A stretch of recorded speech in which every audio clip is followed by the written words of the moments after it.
신실하게 진실하게 거룩하게 살게 하소서. 신실하게 진실하게 거룩하게 살게 하소서. 신실하게 진실하게 거룩하게 살게 하소서. 신실하게 진실하게 거룩하게 살게 하소서.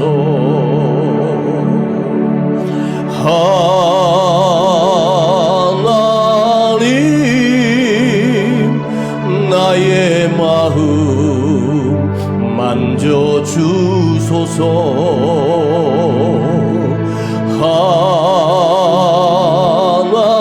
하나님 나의 영혼 새롭게 하소서.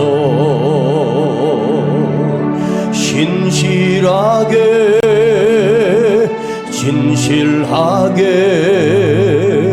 거룩하게 살게 하소서. 신실하게 진실하게 거룩하게 살게 하소서.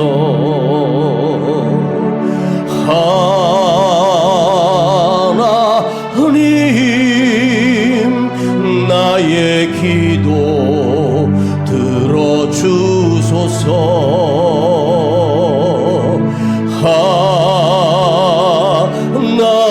하나님 주의 길로 인도하소서.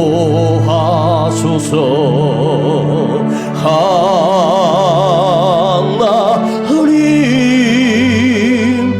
나의 기도 들어주소서.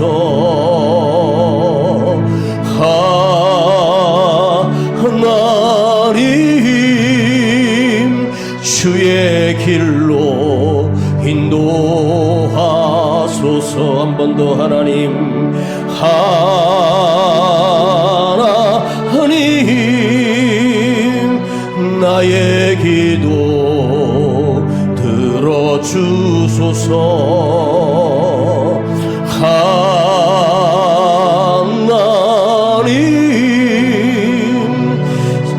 나의 인도하소서.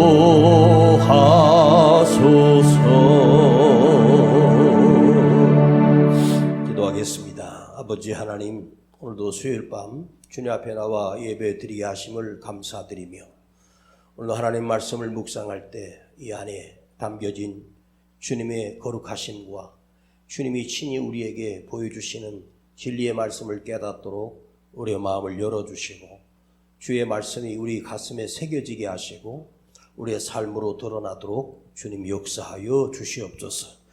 예수님의 이름으로 기도하옵나이다. 아멘. 자, 우리 요한복음 이제 3장 마치고 4장으로 묵상하겠습니다. 요한복음 4장, 오늘은 1절과 2절 두 절을 묵상해 보겠습니다. 요한복음 4장 1절과 2절입니다. 시작. 예수의 제자를 삼고 세례를 주는 것이 요한보다 많다 하는 말을 바리새인들이 들은 줄을 주께서 아신지라.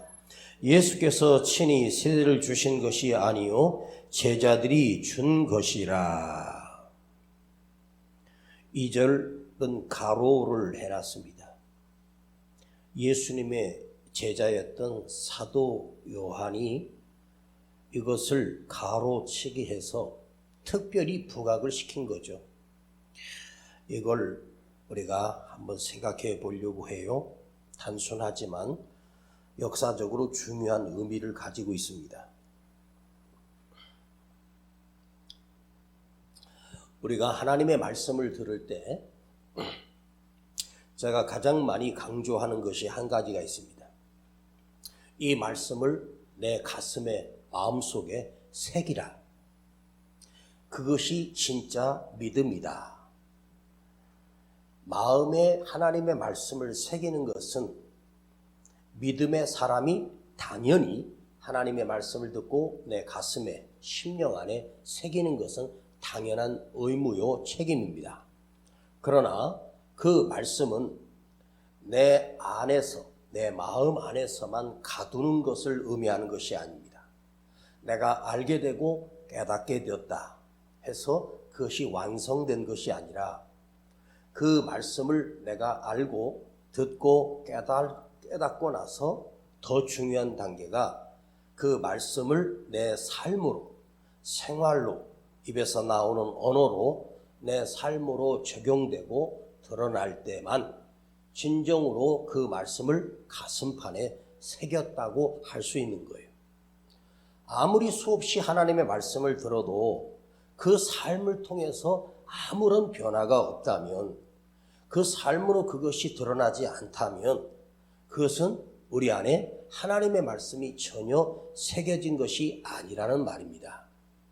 믿음이란 하나님의 말씀을 내 삶에 적용시켜 그 하나님의 삶으로 주님을 날마다 닮아가는 삶을 살아가느냐의 문제라는 것입니다. 제가 아는 어떤 목사님이 어느 시장 근처에서 목회를 하는 목사님인데 자기 교회 성도입니다. 그런데 그 시장 바로 옆에 교회가 있는데 그 시장 골목에서 매일같이 싸움이 일어나는데 막 고래고래 소리를 지르고 누구랑 머리를 끄덕게 잡고 싸우는 여자가 한 분 있답니다. 그 여자는 자기 마음에 조금만 거슬리면 시비를 걸고 매일 싸움판이 벌어지고 입으로 욕을 퍼붓고 그래서 사람들이 그 여자를 아예 가까이 하지 않습니다. 그러니까 그 시장에서 다른 시장 경영하는 분들이 그 여자를 쳐다도 안 보고 눈도 안 마주친다는 거예요. 그 입에서 나오는 욕이 너무나 험악하고 괜히 잘못 건드렸다간 당하기 쉬우니까 아예 말도 안 걸고 눈도 안 마주친다는 거예요. 근데 매일 그 싸움판을 벌이고 쌍욕을 하고 소리 질러대는 그 여자가 그 목사님 교회의 성도라는 거예요. 그래서 그 목사님이 내가 부끄러워서 그 소리 나면 두렵다는 거예요. 그러니까 그 시장판에서 전도된다는 것은 거의 불가능하다는 뜻이죠. 교도소에 가서 그 죄수들을 모아놓고 설교를 하고 또 군인들이 있는 교회 가서 설교도 해보고 했는데 여러분 교도소에 가면 천주교도 있고 우리 기독교도 있고 불교도 있어요. 제일 많이 모이는 예배가 바로 우리 기독교 그 예배당에서 예배드리는 죄수들이 제일 많다는 것입니다.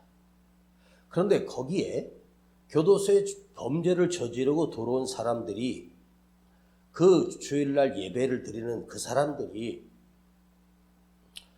원래 그 교도소에 들어온 이후로 누군가가 전도해서 들어오신 분도 있지만 놀랍게도 그 교도소에 기독교 신자들이 사기를 치고 범죄를 저질러 들어온 사람이 그렇게 부지기수로 많다는 말입니다.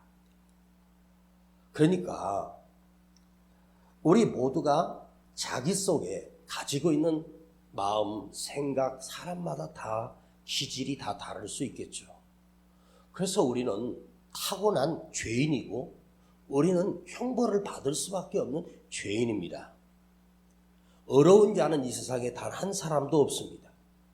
이 세상에 시작된 역사 가운데 이 세상에 단 한 분만이 어려우신 분인데 그분이 바로 예수님이셨습니다. 그분만이 죄가 없으신 분이라는 말이에요. 그런데 우리가 예수를 믿으면서 주님의 말씀을 듣고 예수를 믿게 되므로 우리가 마지막 믿음의 단계가 뭐냐면 성화의 단계라고 합니다. 성화의 단계라고 하는 말은 예수를 닮아간다는 거죠. 거룩한 예수님을 닮아가는 마지막 단계라는 말이죠. 자, 예전에는 교회마다 경쟁적으로 성경 공부반을 만들었고, 저도 제자 훈련도 해봤고 성경 공부도 하고 해봤거든요. 그 성경 공부를 그렇게 몇 년을 하고 최고 과정까지 했다고 해서 그분에게 그 졸업장을 주지만, 그분이 그 성경 공부를 하고 나서 그 삶이 주님을 닮아가는 삶이 돼야 되는데 전혀 변화되지 않는 모습을 보면서 아하, 또 세례를 받고 나면 세례를 받음으로 해서 예수를 나의 구주로 영접하고 내 입으로 시인하면서 그리고 물로 세례를 받게 됩니다. 로마서 6장에는 사도 바울이 세례를 이렇게 표현했습니다. 나의 옛사람, 나의 세상 사람인 것이 죽고 예수를 믿음으로 새 생명을 얻는 것, 즉 세례를 받는다는 것은 이제 나의 주인이 내가 아니라 예수님으로 바뀐다는 의식이에요. 하나님은 이스라엘 백성들을 애굽에서 건져내십니다. 그 애굽에서 건져내시고 처음으로 만난 그들의 장애물은 바로 홍해 앞에 하나님이 세우셨습니다. 하나님께서 동풍을 부셔서 그 홍해 바다를 가르시고 이스라엘 백성들이 그 홍해를 건너게 됩니다. 이것을 사도 바울은 고린도전서 10장 1절과 2절에 홍해는 하나님께서 이스라엘 백성을 하나님의 백성으로 바꾸시는 세례의 의식이었다라고 성경이 기록하고 있습니다. 하나님의 능력으로 그 바다를 건너게 하심으로 내가 너희를 나의 백성으로 삼는다. 너희는 이제 의인이다. 하나님의 자녀가 되었다는 홍해에서 집단적으로 민족적인 세례 의식을 행하셨습니다. 자, 애굽은 어디입니까? 세상입니다. 애굽에 살던 사람들이 해방이 됩니다. 하나님께서 모세를 통하여 그들을 해방시키고 광야로 이끌어내셨습니다. 광야는 무엇입니까? 광야 40년은 바로 교회 생활입니다. 우리가 교회 생활, 예배 생활, 이 광야 생활이라고 하는 건, 광야는 뭐죠? 아무것도 없고 의지할 것도 없고 마실 물도 없고 먹을 것도 없는, 아무것도 없는 황무지가 광야입니다. 그 광야 생활, 교회 생활, 믿음을 지켜내는 생활이 광야 생활처럼 힘들고 고달프다는 말이에요. 그리고 40년 만에 요단을 건너게 하실 때 그 요단은 무슨 뜻입니까? 너는 이제 죽었어. 요단강 건너가면 넌 죽은 거야. 그리고 가나안 땅에 들어가는 것은 바로 하나님의 나라, 약속의 땅, 천국을 의미하는 하나님의 백성, 하나님이 인도하시는 성경적인 사건입니다. 세례, 오늘 본문을 보면은, 자, 세례 요한에서부터 예수님으로 역사의 무대가 바뀌기 시작했습니다. 세례 요한이 요단강에서 세례를 베풀 때 많은 사람들이 세례 요한에게 세례를 받기 위하여 수많은 사람들이 줄을 서게 됩니다. 물을 통하여 이스라엘 백성을 깨끗게 하시고 하나님의 백성으로 세례를 받아 너희는 깨끗하고 의로운 백성이 되었다라고 하는 의식이죠. 그런데 주님도 그 세례 요한에게 찾아가셔서 당신이 스스로 세례 요한에게 예수님도 세례를 받으셨어요. 이 모습이 어이가 없지 않습니까? 자, 예수님이 누구십니까? 세례 요한을 보내신 하나님이시거든요. 근데 그 하나님은 죄도 없으시고 거룩하시고 의로우신 분이 왜 세례를 받으셔야 합니까? 그러나 주님은, 육을 입고 오신 주님은 온 백성들 앞에서 내가 죄가 없지만 세례를 받음으로 이제 공식적으로 주님의 사역이 시작됐다라고 하는 것을 알리는 것입니다. 세례 받으실 이유가 없으신 거룩하신 주님이 세례를 받으심으로 이제 드디어 메시아로 사역을 시작하게 되죠. 그러나 그 후에 예수님이 세례를 베풀기 시작할 때 세례 요한을 따르던 모든 사람들이 다 예수님께 가버렸습니다. 그리고 세례 요한의 제자가 와서 세례 요한에게 꼬드깁니다. 선생님을 따르던 그 많은 백성들이 다 예수님께 갔습니다. 세례 요한이 이렇게 말합니다. 너도 가라. 나는 아니다. 그는 흥하여겠고 나는 쇠할 것이다. 주님은 승리하셔야 되고 나는 망하게 될 거야. 그러니 그분에게 가라고 세례 요한이 지난주에 말씀을 드렸습니다. 그래서 구름대 같은 백성들이 예수님을 향하여 모여들기 시작했어요. 그런데 그 오늘 본문에 관해서 예수의 제자를 삼고 세례를 주는 것이 요한보다 많다 하는 말을 바리새인들이 들은 줄을 주께서 아신지라. 세례 요한에게 세례받던 사람보다 예수님께 세례받은 사람들이 훨씬 더 많다는 소식을 바리새인들이 들었다는 거예요. 그걸 바리새인들이 종교 지도자들이 알게 된 것을 주님께서 알고 계셨습니다. 그리고 2절에는 가로를 열고 예수께서 친히 세례를 주신 것이 아니요 제자들이 준 것이라 이렇게 성경은 설명하고 있습니다. 그러니까 여기서 예수님이 세례를 베풀었고 이제 그 후로 주님은 당신의 제자들에게 백성들이 찾아온 사람들을 요단강에서 세례를 베풀게 하셨다. 그런데 이것을 신학적으로 보면 이 내용을 가지고 말이 많거든요. 자, 뭐가 문제냐면 처음부터 제자들이 아예 너희들은 백성들이 오거든 제자들아 요한아 베드로야 너희가 그들에게 세례를 베풀어라. 너희가 나에게 세례를 받았지 않니? 내가 너희를 나의 제자로 삼았으니 이제 너희도 세례를 줄 수 있다. 그래서 제자들이 세례를 주었다. 또한 처음에는 예수님이 세례를 주다가 너무 사람들이 많으니까 제자들에게 그 일을 맡겼다. 이 설을 가지고 시끄럽거든요. 여러분 한번 생각해 보세요. 예수님이 세례를 주시다가 너무 사람이 많으니 제자들에게 맡겨서 세례를 주게 했다는 것과 아니면 아예 예수님은 세례를 주지 않고 제자들에게 세례를 베풀게 했다. 이게 뭐가 중요해요? 중요한 것이 아니에요. 이 세례의 의미가 중요한 거예요. 세례가 무엇을 의미하는지를 알아야 된다는 말입니다. 그것은 중요하지 않습니다. 물론 예수님께서 세례를 주실 수도 있고 당신의 제자들에게 주시고 며칠 동안 세례를 주다가 당신의 제자들에게 이제 세례권을 맡기실 수도 있습니다. 왜냐하면 예수님이 하나님이신데 당신의 제자들에게 그 일을 맡길 수 있거든요. 지금은 목사가 성도들에게 세례를 베풉니다. 주님께서 세우신 주의 종을 통하여 세례를 주도록 신학적으로 그것이 합당하기에 물론 여러분도 예수님에게 직접 세례를 받으면 좋겠지요. 세례 요한에게 찾아가 그 이름이 세례 요한이니까 그 세례 요한에게 직접 세례를 받으면 더 영광일 수 있죠. 그건 중요한 것이 아니에요. 세례라고 하는 건 물로 씻는다는 거예요. 그 물로 나의 죄를 씻었다는 거거든요.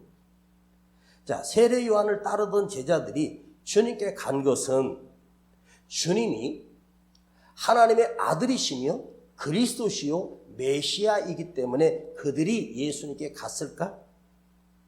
그를 그리스도로 구원자로 하나님의 아들로 하나님으로 믿고 간 것일까? 아닙니다. 그들이 예수님께 찾아간 이유는 예수님을 통하여 수많은 표적과 기적을 행하신 것을 보고 그들이 진짜가 나타났다 하고 예수님께 찾아가기 시작했습니다. 병든 자를 고치시고 문둥병자를 고치시고 물이 변화에 포도주가 되게 하시는 수많은 기적을 사람들이 보면서 소문이 났습니다. 그러나 세례 요한은 그런 이적과 기적을 행하지 않았습니다. 그 세례 요한은 그런 기적을 행할 만한 능력도 없었기 때문이고 또한 세례 요한은 그 말처럼 세례만 베푸는 자였고 광야에서 외치는 자였습니다.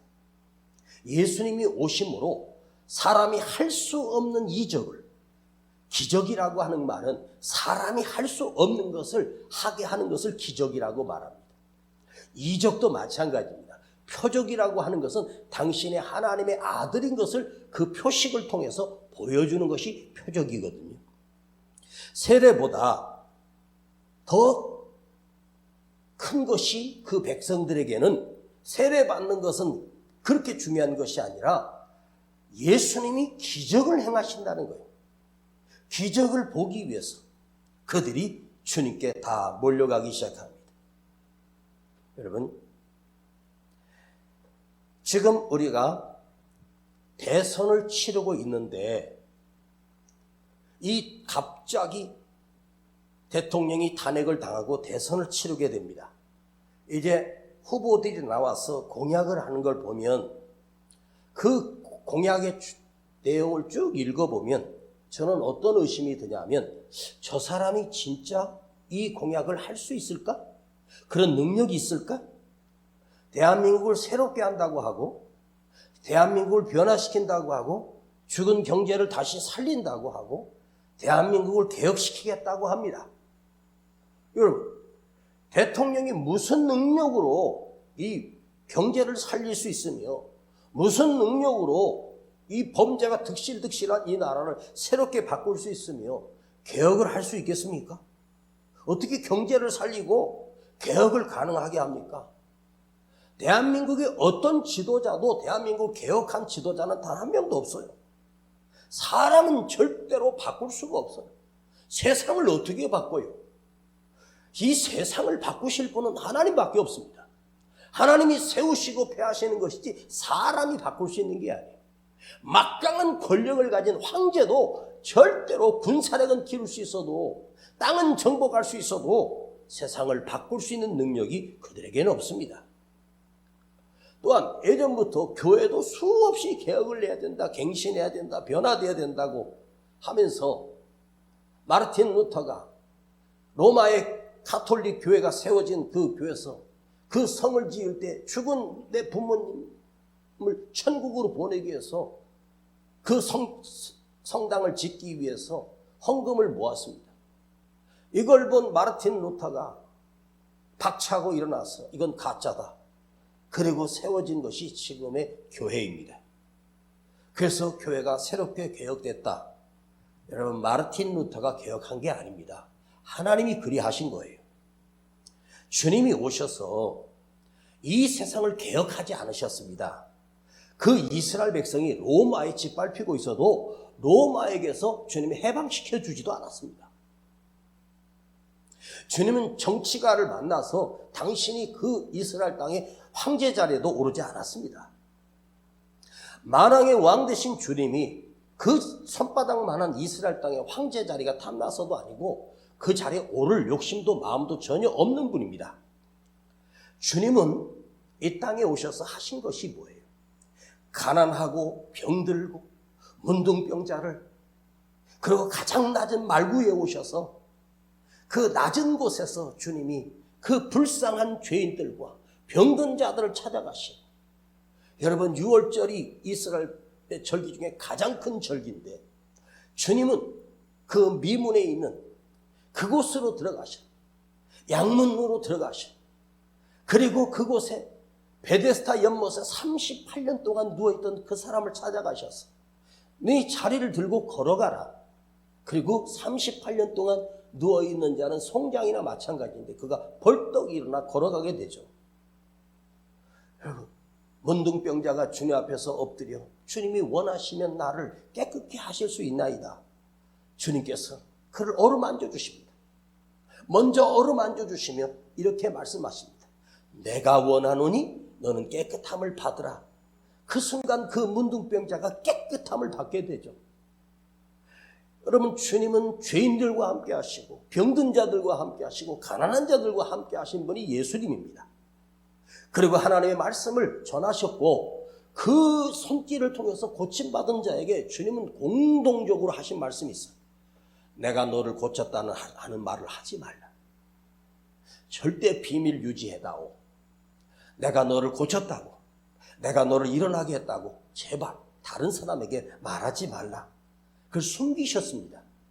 기적을 숨기셨습니다. 만일 제가 우리에게 어떤 평생 50년 동안 소경이었던 분이 오셔서 제가 눈을 딱 손을 얹고 예수 이름으로 명하니 눈은 떠질지어다 하고 그 장님이었던 태어나면서부터 소경이었던 그분이 갑자기 눈을 떠서 세상이 보이기 시작하고 글이 보이기 시작하면 어떤 일이 일어날 것 같습니까?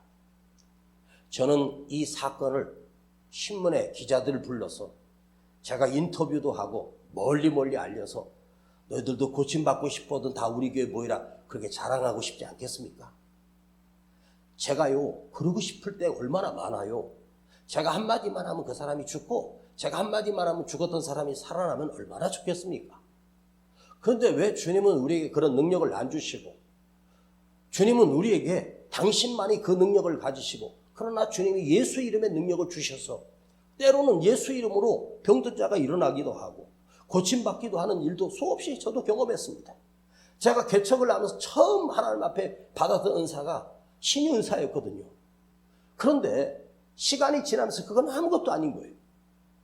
그래서 무슨 능력 세미나니 뒤로 자빠지고 막 넘어지고 막 입신 들어가고 거기 세미나 갔더니 막 뼈가 자라가지고요. 소아마비가 다리가 쫙 펴지고 막 이빨이 갑자기 금리빨로 바뀌고 와 어떻게 여러분 틀니 했는데 그 틀니가 금리빨로 바뀝니까?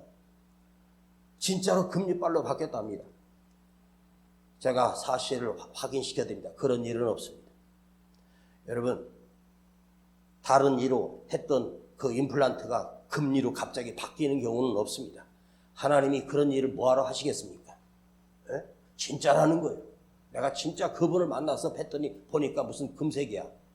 그냥 하얀색이더만. 여러분 그게 뭐가 그렇게 중요해요? 가장 중요한 기적은 내가 예수 믿고 구원받아 하나님의 자녀가 되는 것보다 더 큰 기적은 없잖아요.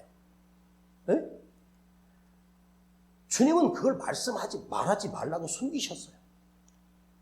그런데 사람들은 그 표적을 보고 기적을 보고 주님을 한번 보겠다고 가는 곳마다 사람들이 미어 터졌습니다. 주님은 이 땅에 오셔서 담대히 십자가의 길로 나가셨고 당신의 제자들에게 수없이 약속했던 내가 곧 오리라 다시 만나리라 내가 사흘 후에 부활하리라. 왜냐하면 부활은 그전에는 없었던 단어이고 사실 부활이라는 단어는 이 세상에 없는 단어예요. 오직 예수님에게만 붙어있는 게 부활이에요. 누가 죽었다가 다시 살아난 걸 부활입니까? 부활은요 일시적 살아남이 아니라 영원히 사는 것을 얘기하는 거예요. 이런 분도 있어요. 돌아가셨는데 염을 하다가 눈을 떠가지고 다시 집으로 가신 할머니도 있어요. 그럼 그 할머니가 잠깐 죽음 상태에 있다가 다시 살아나는 경우가 있어요. 그 부활한 거 아니에요. 그 부활한 게 아니라 그 뭐가 정지됐다가 갑자기 살아난 거죠. 온 세계에 보면 그런 이상한 신비한 일도 있을 수 있어요. 그런데 그 할머니가 지금까지 살아있습니까? 100년 전에 있었던 일인데 살아나셨는데 한 석 달 사시다가 다시 돌아가셨습니다. 그건 부활이 아니에요. 죽을 생명은 부활이 아니에요. 영원히 사는 것만이 부활입니다. 약속대로 부활하셨습니다. 그래서 우리에게 부활을 보여주시며 나를 믿는 자는 살겠고 죽어도 살겠고 영원히 죽지 아니하리라. 이것보다 더 큰 기적이 어디 있습니까? 자, 오늘 이 세례 의식을 한번 생각해 보겠습니다. 저는 초등학교 4학년 때 세례를 받고 그때 세례 교육을 받으며 이제 다시는 죄 지으면 안 된다는 것입니다. 두렵고 떨림으로 세례를 받고 며칠 동안 침묵한 상태로 나는 예수님처럼 살아야지. 거짓말하면 안 되지. 이제 미워하고 누구를 때리고 이런 짓을 하지 말아야지. 그렇게 굳게 결심을 하고 정말 진짜 예수님처럼 살기로 마음먹고 그런데 제 기억으로는 그 마음이 한 달도 못 가서 무너졌다는 사실입니다. 제 어렸을 때 그건 제 마음에 너무너무 생생하게 기억나요. 학교 가서도 누가 뭐 건드려도 그냥 참고 누가 욕해도 가만히 있고 그렇게 했던 제가 세례받고 새 사람이 됐으니까 참아야 돼. 예수님처럼 인내해야 돼. 근데 그게 한 달을 못 가더라고요. 그러고 나서 제가 뭘 느꼈는 줄 아십니까? 어린 11살짜리가 뭘 깨달은 줄 아십니까? 아, 내 힘으로 되는 것이 아니구나. 진짜 중요한 건 뭔지 아세요? 우리 애가 세례를 받은 새 사람이 되는 그것이 우리 삶에 매일매일 날마다 그걸 기억하며 나는 연약하고 무너질 수밖에 없지만 우리는 예수 이름으로 새 생명을 얻은 존재임을 날마다 우리 속에 자꾸 새기고 이걸 기억하고 이걸 또 생각하며 점점 더 주님을 닮아가는 것입니다. 자, 그러면 예수님이 이 땅에 오셔서 무엇을 하셨습니까? 하나님의 말씀을 전하셨고 또 한 가지 주님의 그 모든 삶 자체가 진실하고 거룩하게 진리로 사신 삶을 보여주신 거예요. 그 삶이 이 세상을 변화시켰습니다. 여러분, 예수님이 그럴듯하게 말씀만 하시고 예수님의 삶이 엉터리로 사셨다면 누가 예수를 믿겠습니까? 예수님의 삶이 신실하고 거룩하셨기 때문에 그 예수님이 온 세상을 변화시키는 구원자가 되신 거예요. 여러분, 사도 바울이 죄수의 몸으로 로마에 재판받으러 갔습니다. 로마에 가서 재판 못 받았어요. 누가 그 죄수 바울을 기억해 주겠습니까? 한 1년 동안 잠깐 풀렸다가 또다시 감옥에 들어갑니다.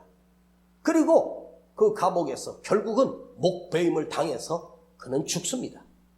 그 감옥에서 자기를 지키는 시위대들에게 복음을 전한 것입니다.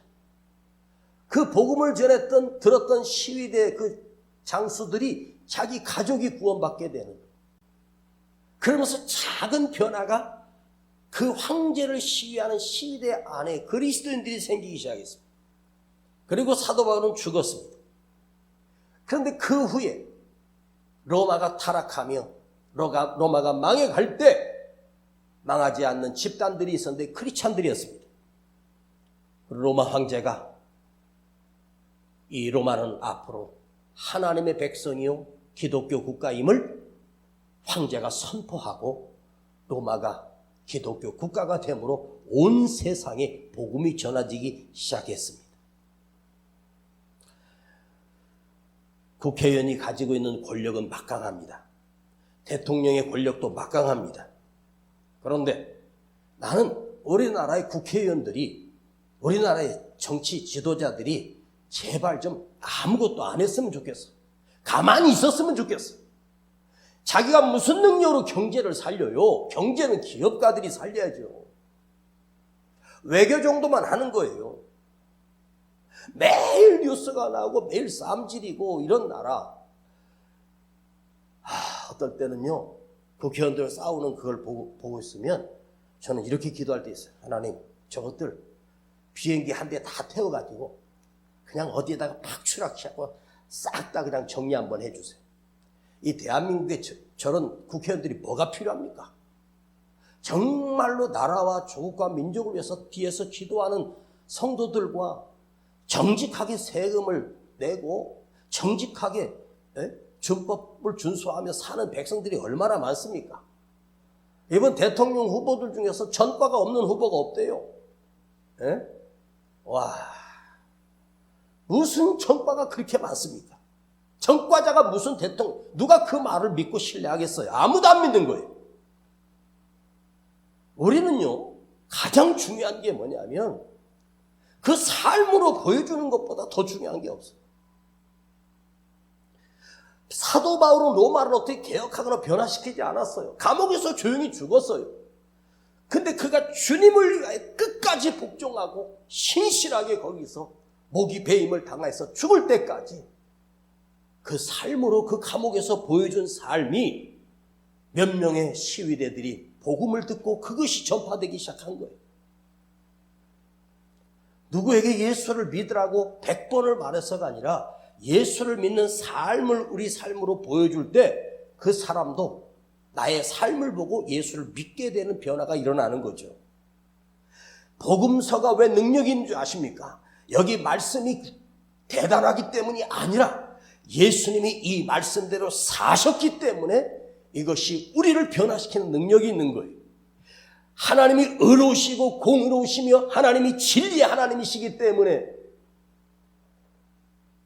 우리는 그 아버지 하나님을 믿는 믿음에 목숨을 거는 거예요. 그분은 의로우신 분이시기 때문입니다. 하나님이 악마였다면 내가 왜 그 하나님을 내 아버지를 믿겠습니까? 우리 하나님은 악마가 아니라 거룩하신 하나님이시요, 죄 없으신 분이 하나님이시요, 공의의 하나님이시며 의로운 하나님이시며 우리를 구원하시기 위하여 지금도 가슴 아파하시는 분이 하나님이십니다. 또한 그 하나님의 마지막 심판은 용서가 없습니다. 심판대 서기 전에 우리도 바르게 예수를 믿고 우리의 삶이 주님을 닮아가는 모습으로 살 때만 교회는 스스로 개혁이 되고 스스로 깨끗해지는 것입니다. 세례라고 하는 것, 이것은 옛사람을 버리고 새사람이 되는 것. 그러나 그 의식을 했다고 해서 그 사람이 진정한 그리스도인이 되는 것이 아닙니다. 그건 하나의 의식입니다. 그러나 그 세례 의식이 왜 중요하냐? 주님이 여기서 내가 세례를 주든지 누가 주든지 그건 중요한 것이 아니야. 백성들을 통하여 자기 제자들을 통하여 세례를 줌으로 해서 너희가 진정한 그리스도인이 되기 위하여 자기 백성들이, 그 사도들이 세례를 베풀 때 얼마나 힘들고 어려웠겠습니까? 주님의 원하심이 무엇입니까? 거룩한 백성을 삼으시기 위함입니다. 왜 이 대한민국 조그만 땅에 수많은 교회를 우리 주님께서 세워주셨을까요? 바로 우리를 구원하시기 위하여 하나님께서 이 땅에 복음이 전파되고 지금 가는 곳마다 교회가 세워졌습니다.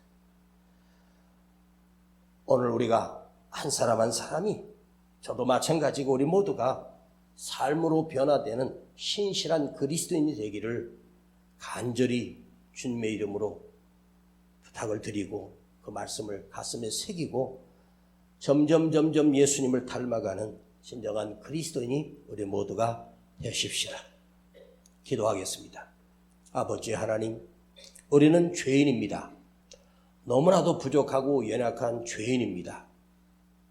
그러나 주님께서, 의로운 주님께서 우리를 찾아와 주셔서 만나 주셨고 주님의 자녀 삼아 주심을 참으로 감사드립니다.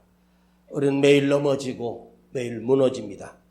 그러나 나는 주님이 그리스도의 의로우심을 나는 믿습니다.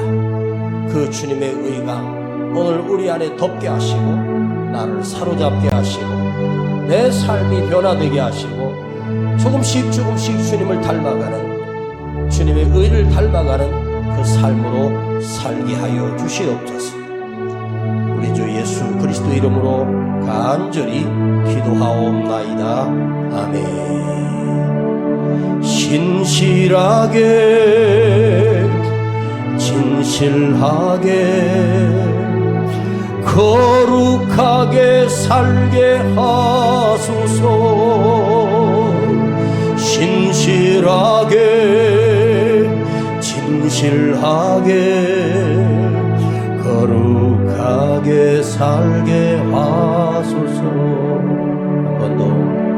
신실하게 진실하게 거룩하게 살게 하소서. 신실하게 진실하게 거룩하게 살게 하소서.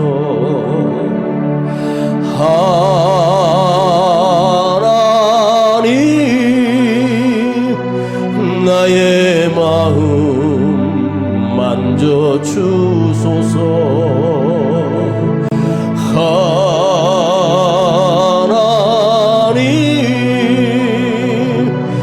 나의 영혼 새롭게 하소서. 오늘 시간 우리가 기도할 때 주님, 우리는 성경 말씀을 듣고 깨닫고 끝났지만 이것이 우리의 삶으로 변함되게 하시고 삶으로 달라지는 삶을 살도록 우리를 정직하게 하시고 주님처럼 신실하게 하시며 깨끗하게 살게 하시고 아버지 하나님을 두려워하며 사는 정직한 그리스도인으로 나를 변화시켜 주시옵소서.